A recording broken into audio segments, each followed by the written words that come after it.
Today marks the 5-year anniversary of the first confirmed case of COVID-19 in Louisiana, March 9th of 2020. As part of our 70 Stories celebrating 70 years at KTBS, we look back at the COVID pandemic and how our community responded.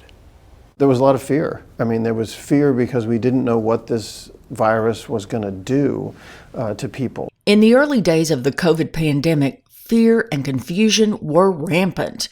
We knew so little about this disease that was rapidly spreading, and we were scared. Just 4 days after the first confirmed case in Louisiana, the governor told everyone to go home and stay there. When the state shut down, many people who were in office buildings like this one, they were able to go home and work from home. But there were many people doing jobs that you can't do at home. People like police officers, firefighters, doctors, nurses. They had to be physically on the job. When you call 911, we're still coming. Your water is still going to be flowing through the pipes. Life as you know it is going to be normal from your city and your parish services. Caddo Superintendent Keith Burton was the chief academic officer when COVID struck. He was instrumental in coming up with a plan for the school system. We call an emergency meeting and roll this out, and in the back of our minds we're thinking, surely not.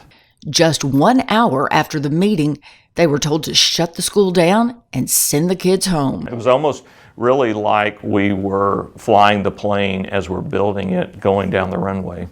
At Willis-Knighton Medical Center, the day began in a command center to discuss what was needed for their patients and staff that day. We had a situation where we didn't have enough nurses.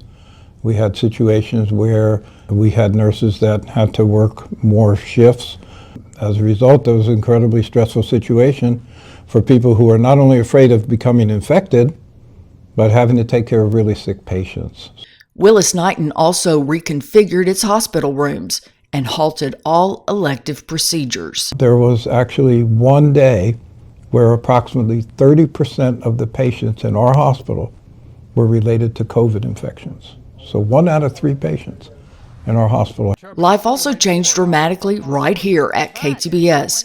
We knew people were desperate for information, and they were counting on us to deliver it. What do our viewers want more than anything else?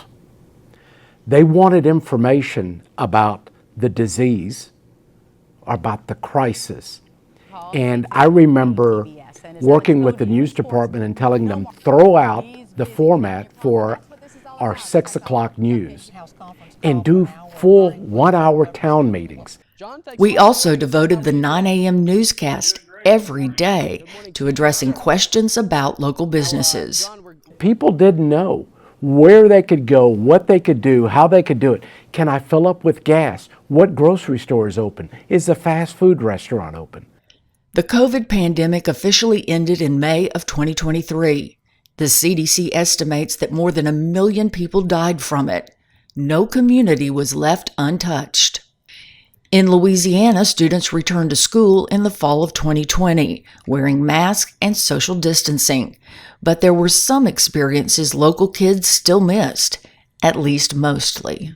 My daughter was one of those who was a senior at that time, and so she didn't have a senior prom. And so what did we do? We pulled 5 or 6 of her friends, and they had a prom in our backyard. For KTBS 3 News, I'm Johnette Magner. Less than a year after the first COVID case was documented in the U.S., the FDA approved vaccines created by Pfizer and Moderna.